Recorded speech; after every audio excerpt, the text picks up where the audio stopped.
Selamat malam, salam sejahtera. Terima kasih karena bersama dengan saya di Nazlin Unity Channel. Ini adalah perkembangan terkini tentang kes yang membabitkan dua bekas setiausaha dan salah seorang daripadanya ialah bekas setiausaha politik Razi Jidin yang melibatkan dakwaan kononnya menerima rasuah atau berkaitan dengan rasuah RM80 juta. Saudara-saudara sekalian, malam ini lebih gempar apabila menurut mymetro.com dokumen telah dirampas. Razi Jidin akan dipanggil SPRM minggu hadapan.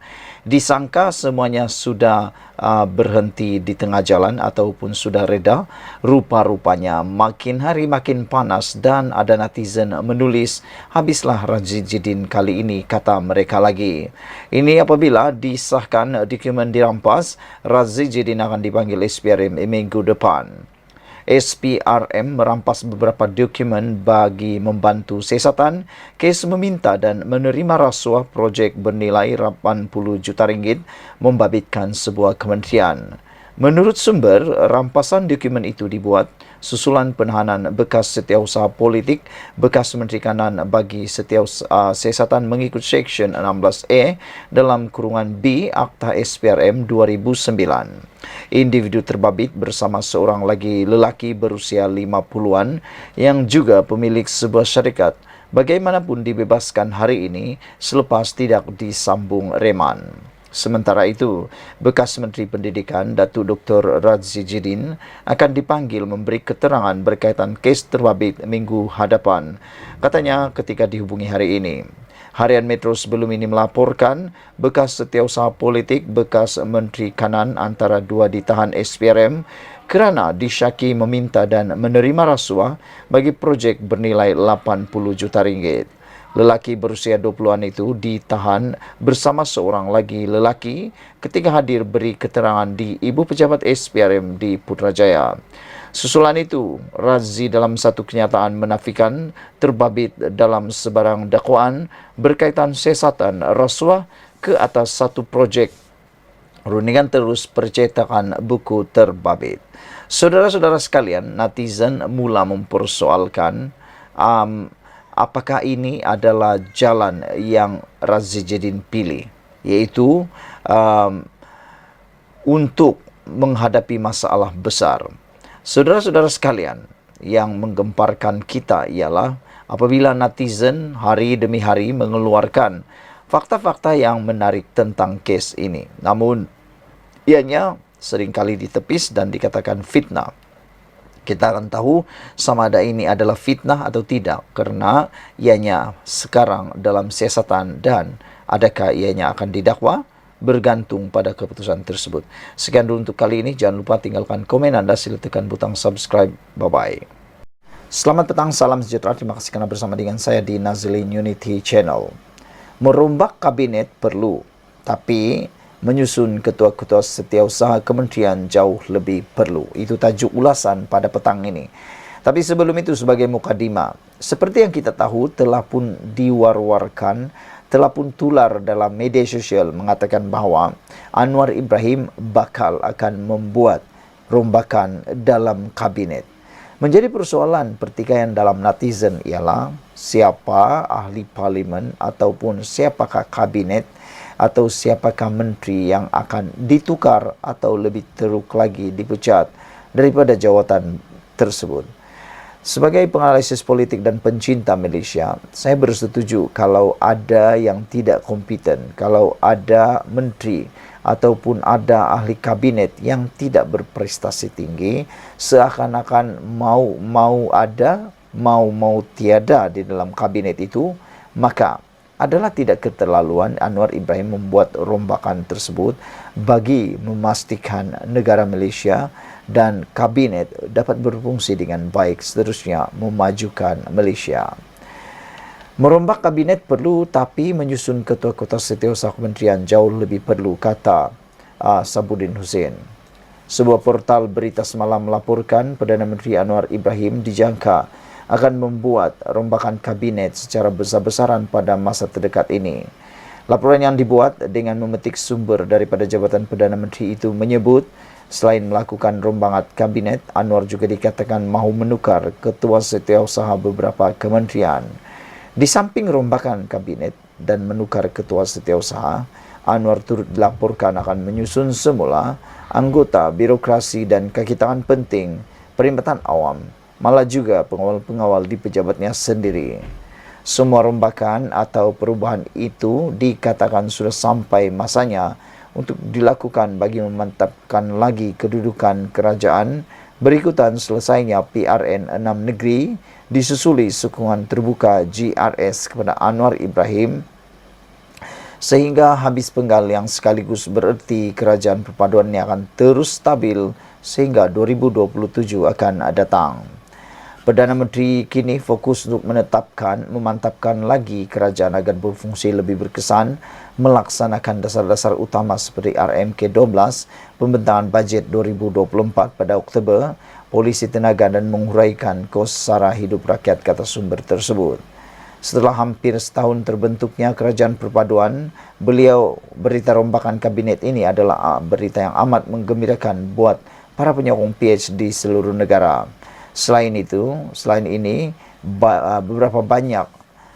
begitu banyak boleh didengar rungutan dan rasa tidak puas hati penyokong bawahan ini terhadap beberapa menteri yang gagal dalam peranan mereka. Meskipun dibatasi oleh pilihan yang terhad di dalam kalangan ahli-ahli parlimen untuk diangkat sebagai menteri, tetapi ramai berharap agar Anwar tidak takut menukar atau menggugurkan beberapa menteri yang dilihat lemah dan tidak berfungsi sepanjang 10 bulan beliau menerajui kerajaan ini. Tidak terkecuali perbualan juga sudah merata di kalangan penyokong PH dan PKR sendiri yang mahu Anwar segera menukar lain-lain lantikan yang mengetuai agensi, jabatan atau unit yang penting seperti JIKOM misalnya. Untuk kerajaan ini lebih menyerlah selain merombak kabinet, apa yang dirasakan perlu, malah sangat perlu diberi perhatian oleh Perdana Menteri ialah berkaitan komunikasi, penyampaian maklumat kepada rakyat dan menangkis segala macam serangan serta fitnah pembangkang yang dilihat kian ekstrim kebelakangan ini. Selain pasukan media sosial perlu diurus dengan lebih baik lagi, keberkesanan media arus perdana juga amat perlu dipertingkatkan lagi agar benar-benar berkesan dan menggerunkan pihak lawan. Namun demikian, di samping rombakan kabinet dan kemudian diharapkan akan berlaku perubahan di peringkat agensi atau jabatan bawahnya selepas ini, terutama berdasarkan kecenderungan pengundi kaki awam ketika PRN 6 negeri baru-baru ini menyusun semula ketua-ketua setiausaha kementerian sudah termasuk dalam kategori tidak boleh ditangguh-tangguh lagi. Secara prinsipnya, walaupun undi adalah rahsia dan seorang itu bebas membuat pilihan, tetapi sebagai penjawat mereka perlu bersama menyokong dengan sehati sejiwa parti yang menerajui kerajaan semasa. Kalau kerajaan diumpamakan seperti sebuah kereta, Perdana Menteri dan parti yang menjadi kerajaan adalah umpama pemandu dan pemegang steeringnya, manakala penjawat awam pula adalah enjin serta segala macam komponen yang menggerakkan kereta tersebut. Kemana hala tuju, kereta adalah terletak di tangan pemandu yang memegang steering, menentukannya, dan untuk memastikan perjalanan lancar menuju destinasi, enjin mesti sentiasa dalam keadaan baik. Jika salah satu pemandu atau enjin tidak berfungsi atau tidak tahu peranan masing-masing yang harus saling membantu itu, kereta boleh jadi akan masuk ke dalam gaung. Dalam keadaan negara sekarang, kita boleh dikata sudah memiliki pemandu atau Perdana Menteri yang baik. Ada hala tuju serta wawasan yang jelas ke mana kereta mahu dibawanya. Dengan itu, enjin mesti membantu dan tidak seharusnya selalu meragam atau buat hal di tengah jalan. Dan jangan lupa, bagi memastikan kereta dapat berjalan dengan baik serta sampai ke destinasi dalam sasaran waktu yang telah ditetapkan adalah menjadi kuasa dan pilihan pemandu untuk menukar mana-mana komponen enjin yang tidak berfungsi dengan bagus. Dalam hal ini, sebelum Anwar berdepan kerusakan enjin dan agar kereta yang dipandunya tidak selalu meragam, menyusun serta menukar mana-mana ketua Ketua Setiausaha Kementerian dengan yang sealiran dengan jiwa pemegang steering adalah sesuatu keperluan yang mendadak. Hanya dengan menukar Ketua Setiausaha yang merupakan komponen utama dalam enjin terlebih dahulu, barulah boleh dipastikan penjawat awam secara keseluruhannya atau lain-lain komponen boleh dalam enjin juga tidak tersangkut dan sentiasa bersama dengan aspirasi kerajaan semasa yang sedang berkuasa. Jika tidak dilakukan segera, kerajaan bukan saja tidak mampu berfungsi dengan baik dalam khidmatnya kepada rakyat, malah akan menjadi gagal dan seterusnya. Potensi untuk menang lagi pada PRU akan datang adalah tipis dengan sendirinya. Sekian dulu untuk kali ini. Jangan lupa tinggalkan komen Anda untuk isu kali ini. Kita jumpa lagi. Bye-bye. Selamat petang, salam sejahtera. Terima kasih karena bersama dengan saya di Nazilin Unity Channel. Ini satu kejutan yang luar biasa. Berita yang pastinya menggemparkan seluruh parti Perikatan Nasional. Dikabarkan, dilaporkan, ini kali ketiga dipanggil polis. Ketua Pemuda Perikatan Nasional beri keterangan pada pagi tadi. Kali ketiga dipanggil polis dalam tempo sebulan ini. Ketua Pemuda Perikatan Nasional PN, Ahmad Fadli Sari mengesahkan, dia sekali lagi dipanggil memberi keterangan jam 11 pagi tadi. Ahli Parlimen Pasir Mas itu perlu memberi keterangan di Balai Polis Dangwangi, Kuala Lumpur, berhubung Himpunan Selamatkan Malaysia pada 19 September lalu. Saudara-saudara sekalian, ramai penganalisis politik menulis bahawa mereka kata himpunan yang dianjurkan oleh Perikatan Nasional itu ialah himpunan yang paling gagal sekali pernah berlaku di Malaysia, kerana ianya tidak berapa mendapat sambutan daripada mana-mana pihak, sehingga kan kelihatan ianya tidak teratur. Himpunan itu seperti tidak teratur. Selain itu, kekurangan idea baru dalam perhimpunan itu juga membuat impak yang besar. Mereka tidak mempunyai perjuangan atau pergerakan yang lebih jelas, kata penganalisis politik seperti Sabudin. Ada juga yang mengatakan bahawa mereka hanya berkumpul begitu tanpa ada apa-apa yang boleh dibanggakan. Salah satu yang hanya mereka mampu ialah mengucap informati. Itu sajalah yang mereka ulang-ulang. Tapi dari segi keberjayaan, keberkesanan himpunan tersebut, kata Sabudin, bulu Roma Anwar Ibrahim pun tidak tertanggal hanya kerana perbuatan tersebut. Memandangkan jika dibandingkan dengan himpunan yang dianjurkan oleh Pakatan Harapan satu ketika dulu, ianya jauh berbeza seperti langit dengan bumi.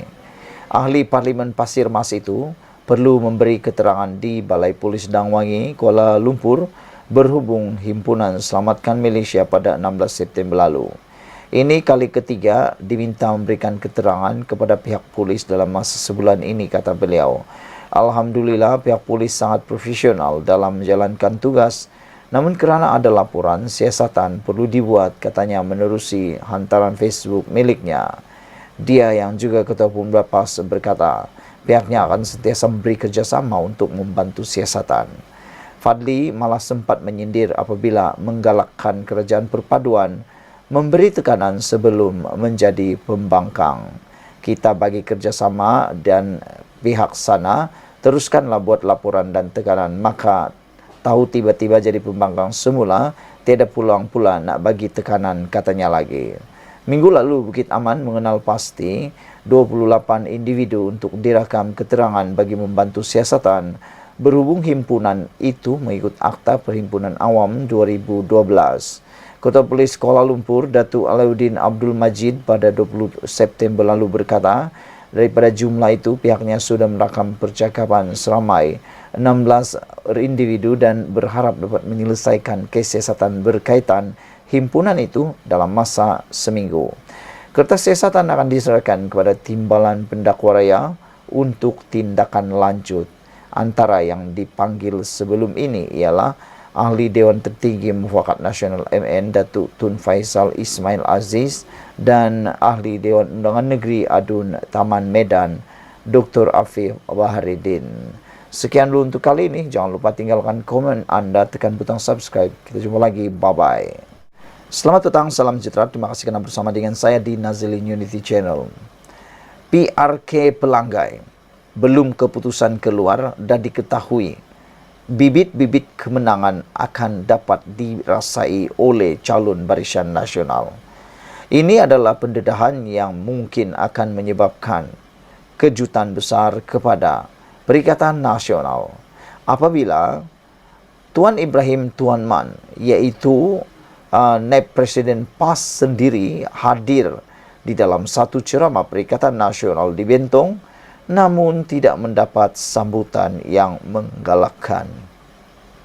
Perikatan Nasional PN dilihat masih belum dapat menembusi Felda Cemomoy di Bentong apabila ceramah kempen mereka kurang mendapat sambutan warga Peneroka maupun pengundi di kawasan tersebut. Felda Cemomoy boleh dikatakan kubu kuat Barisan Nasional BN.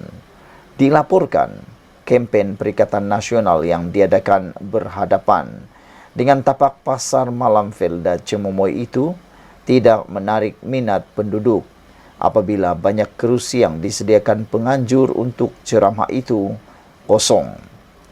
Memetik Malaysia kini, ceramah yang turut dihadiri Timbalan Presiden PAS Tuan Ibrahim Tuan Man selaku pimpinan utama Perikatan Nasional itu berakhir kira-kira jam 11.30 malam. Selain Tuan Ibrahim, Adun Besarah dan Surah Rabu, Adun Pancing Muhammad Tarmizi Yahya dan Ahli Parlimen Temerloh Salamia Muhammad Nur antara panel pada ceramah itu. Seperti biasa, pemimpin PAS menggunakan isu kerjasama UMNO dengan Pakatan Harapan PH yang turut ditunjangi DAP sebagai isu untuk menyerang Barisan Nasional. Felda Cemomoy merupakan kawasan kelahiran calon Barisan Nasional BN, Amizar Abu Adam. Saudara-saudara sekalian, apa yang akan menggemparkan kita ialah sejauh mana kemenangan dapat diperoleh oleh Perikatan Nasional. Kerana sekarang menurut analisis para penganalisis politik, mereka kata gelombang Perikatan Nasional sudah mula surut, terutamanya apabila Puan Zarkasi juga mengatakan dia sudah mati gelombangnya di mana-mana dan ini hanya boleh dimenangi, kata Puan Zarkasi. Disangkakan gelombang itu berterusan, rupa-rupanya ia hanya adalah satu kocakan kecil yang kini sudah tidak boleh dilihat apa-apa lagi. Tiada kesannya, kata Puan Zarkasi. Sekian dulu untuk kali ini. Jangan lupa tinggalkan komen dan tekan butang subscribe. Malaysia kita punya, kita jaga sama-sama, cintai Malaysiaku. Bye-bye. Selamat petang, salam sejahtera. Terima kasih kerana bersama dengan saya di Nazilin Unity Channel. Sekali lagi, Sanusi disekolahkan oleh ulama yang mana bekas daripada PAS, parti PAS. Ini apabila beliau dikatakan sebagai mencarut. Bekas ulama PAS bersedih kerana Menteri Besar Kedah mencarut. Siapa yang tak kenal dengan Sanusi Mat Noor? Pasti hampir seluruh rakyat di Malaysia mengenali siapa Sanusi Mat Noor yang merupakan Ketua Menteri Menteri Besar bagi negeri Kedah. Saudara-saudara sekalian, ada orang daripada parti atau gabungan Perikatan Nasional menggelar Sanusi sebagai Panglima Perang.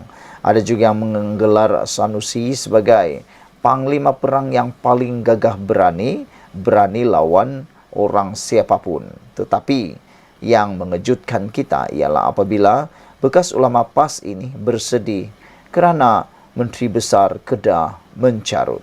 Persoalannya sekarang ini ialah, adakah mereka tak sedar bahawa mereka akan menjadi teladan kepada ramai orang? Kalau mencarut sesuka hati, pastilah orang-orang bawahan di luar sana, terutama penduduknya juga, mungkin akan terpengaruh dengan perbuatan itu. Maukah kita anak-anak muda terikut-ikut dengan perbuatan yang tak bermoral seperti itu?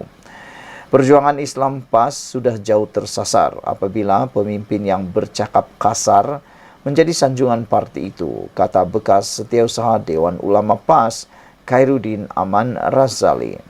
Menurutnya, perkara tersebut dapat dilihat dalam kempen parti berkenan di Dewan Undangan Negeri Pelanggai, yang mana Menteri Besar Kedah Muhammad Sanusi Maknur mengeluarkan kenyataan yang tidak selayaknya diucapkan. Saya sangat sedih bila melihat pemimpin utama parti yang boleh saja mencarut, bercakap lucah di pentas politik, kemudian ditepuk dan disorak ahli-ahli. Tersebar dalam internet ucapan Menteri Besar Kedah yang menyebut kalimah, ucapan yang tidak sesuai, memalukan untuk kita sebut, itu oleh Menteri Besar daripada Islam pula, kata beliau. Kita perlu politik damai, tidak perlu politik lucah. Perpecahan dan barisan nasional kekal dengan prinsip sebegini, katanya. Kata Khairuddin yang kini Setiausaha Eksekutif Majlis Ulama UMNO kepada Malaysia Kini ketika ditemui berkempen di Felda Cimomoy dekat Bentong. Sanusi yang juga pengarah pilihan raya Perikatan Nasional menggesa pengundi di Pelanggai untuk menolak Barisan Nasional dan PH bagi menyuarakan penentangan terhadap apa yang didakwanya sebagai liberalisme oleh Kerajaan Persekutuan. Ketika berceramah pada malam penamaan calon di Felda ke Masul, Sanusi membangkitkan langkah ahli Parlimen Ipoh Timur Howard Lee yang memetik terjemahan sepotong ayat Al-Quran baru-baru ini. Dia berkata perkara itu hanya boleh berlaku kerana Presiden UMNO Ahmad Zaid Hamidi memberi sokongan kepada Anwar Ibrahim untuk menjadi Perdana Menteri. Yang liberal ini, dia kata sekurang-kurangnya Howard mengaji. Kepala Bapa Hang bodoh. Quran ni Tuhan turunkan penuh kesucian, kemuliaan, dia ada disiplin untuk menghurai, untuk menterjemah. Ni hang pa alif bata pun tak tahu. Kote anu pun tak kerat, katanya kepada Majlis Ceramah Perikatan Nasional itu.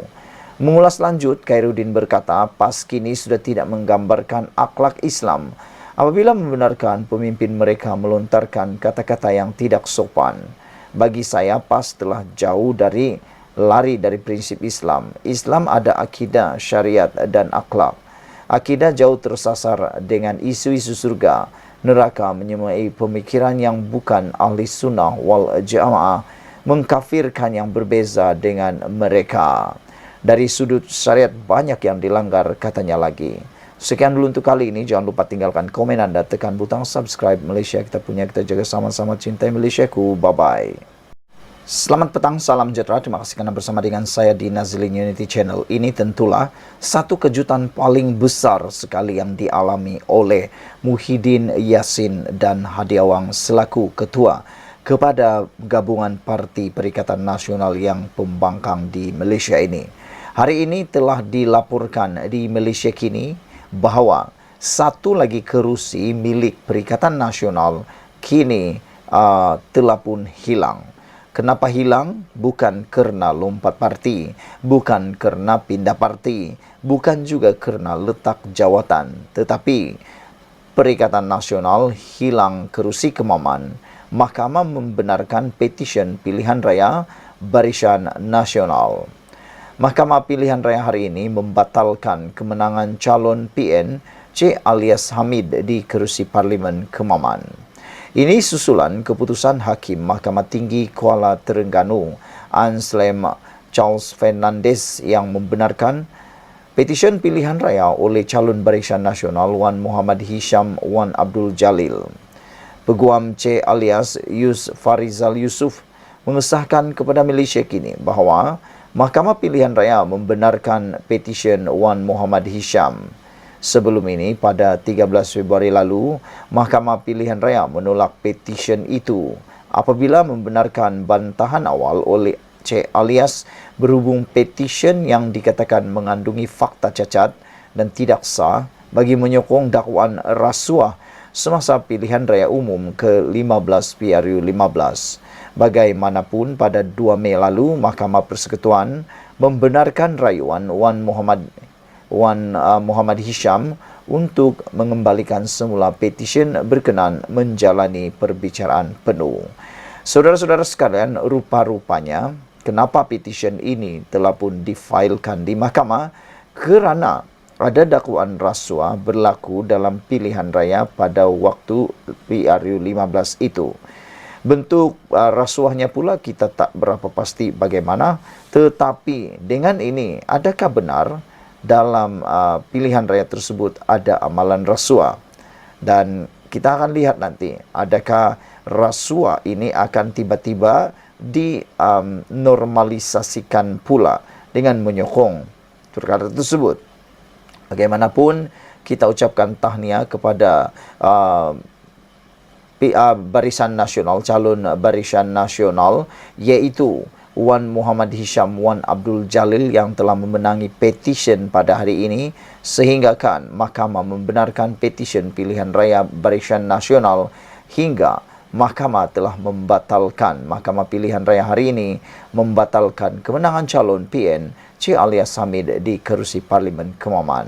Sekian dulu untuk kali ini. Jangan lupa tinggalkan komen anda, tekan butang subscribe. Malaysia kita punya, kita jaga sama-sama, cintai Malaysiaku. Bye-bye. Selamat petang, salam sejahtera. Terima kasih kerana bersama dengan saya di Nazilin Unity Channel. Saudara-saudara sekalian, ini satu keputusan yang paling menggemparkan seluruh Malaysia. Disahkan kemenangan PAS di Kemaman dibatalkan. Ini bermakna satu lagi kerusi parlimen yang mana telah dimenangi oleh Perikatan Nasional kini hilang begitu saja. Apa ceritanya? Dipetik daripada Harapan Daily.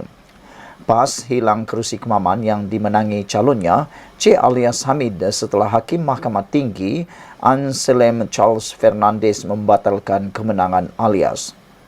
Hakim tersebut membenarkan petition atau petition yang difailkan oleh Wan Muhammad Hisham Wan Abdul Jalil bagi pihak Barisan Nasional Lapor Malaysia Kini. Pada 13 Februari, Mahkamah Pilihan Raya menolak petisyen tersebut apabila ia membenarkan bantahan awal Cik Alias yang mengutarakan hujah bahawa petisyen tersebut tidak lengkap dan mempunyai fakta salah untuk menyokong dakwaan rasuah ketika PRU 15. Walau bagaimanapun, Mahkamah Persekutuan pada 2 Mei membenarkan rayuan yang difailkan petisyen. Kes tersebut didengar dalam perbicaraan penuh. Cik Alias telah memenangi kerusi Kemaman dalam pertandingan 4 penjuru dengan majoriti 27,179 undi. Saudara-saudara sekalian, ini keputusan yang benar-benar mengejutkan kita semua. Apabila kemenangan PAS di Kemaman dibatalkan oleh Mahkamah Tinggi, Hakim Mahkamah Tinggi iaitu Anselm Charles Fernandez. Saudara-saudara sekalian, dengan ini, petition yang difailkan oleh Wan Muhammad Hisham Wan Abdul Jalil bagi pihak BN telah dibenarkan. Pada 13 Februari yang lepas, Mahkamah Pilihan Raya menolak petition tersebut apabila ia membenarkan bantahan awal Cik Alias yang mengutarakan hujah bahawa petisyen tersebut tidak lengkap dan mempunyai salah fakta untuk menyokong dakwaan rasuah ketika PRU 15. Walau bagaimanapun, Mahkamah Persekutuan pada 2 Mei membenarkan rayuan yang difailkan petisyen kes tersebut didengar dan di dalam perbicaraan penuh. Cik Alias telah memenangi kerusi Kemaman dalam pertandingan 4 penjuru dengan majoriti 27,179 undi. Persoalan besar pada petang ini ialah adakah pilihan raya akan diadakan lagi untuk Parlimen Kemaman dan adakah mampu dimenangi oleh calon yang baru atau calon lama ini kalau tanpa menggunakan apa-apa kaedah yang telah pun seperti difailkan ini. Sekian dulu untuk kali ini. Jangan lupa tinggalkan komen anda. Sila tinggalkan komen anda, tekan butang subscribe. Kita jumpa lagi. Bye-bye.